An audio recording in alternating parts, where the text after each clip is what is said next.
একটি টেবিল 10% ক্ষতিতে বিক্রয় করা হলো। বিক্রয় মূল্য 51 টাকা বেশি হলে 7% লাভ হতো। টেবিলটির ক্রয় মূল্য কত?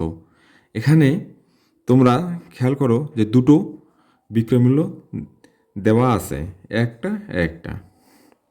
আর এরকম দুটো বিক্রয় মূল্য দেওয়া থাকলে তার সাথে যদি এই লেখাটা থাকে যে এত টাকা বেশি হলে, তাহলে আমরা দুটো বিক্রয় মূল্যের পার্থক্য বের করব। এবং আমাদের ক্রয় মূল্যটা কত, ক্রয় মূল্যটা আমাদেরকে ধরে নিতে হবে। তাহলে ধরি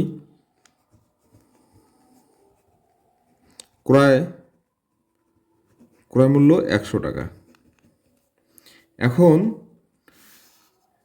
প্রথম বিক্রয় মূল্য হচ্ছে 10% ক্ষতিতে। 10% ক্ষতিতে মানে কি 100 থেকে -10, হচ্ছে 90 টাকা। এখন দ্বিতীয় বিক্রয় মূল্য 7% লাভ বা লাভে। 7% লাভ মানে কি 100 সাথে যোগ হবে 7, 107। এরপরে আমি বলছি কি যদি বেশি লেখা থাকে এই কথাটা, তাহলে দুই বিক্রয় মূল্যের পার্থক্য লিখব। তাহলে দুই বিক্রয়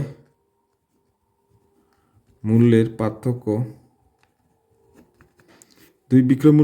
107 থেকে -90, তাহলে হচ্ছে কত? 17 টাকা। আচ্ছা, এখন তোমরা একটু খেয়াল করো যে এই 17 টাকা সমান সমান কিন্তু আমাদের 51 টাকা। অর্থাৎ এই 17 টাকাটাকে আমরা এটা কি পার্সেন্টেজ ধরবো। তাহলে 17% সমান সমান যে 51 টাকা। অতএব 1% সমান সমান কম হলে উপরে ভাগ হবে, 17 দিয়ে 51কে ভাগ।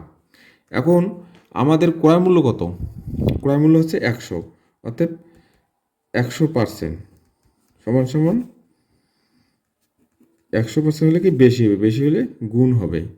তাহলে এটা দিয়ে এটাকে আমার কেটে দিলে 3 হয়, তাহলে 300 টাকা। এটাই হচ্ছে উত্তর ক্রয় মূল্য 300 টাকা।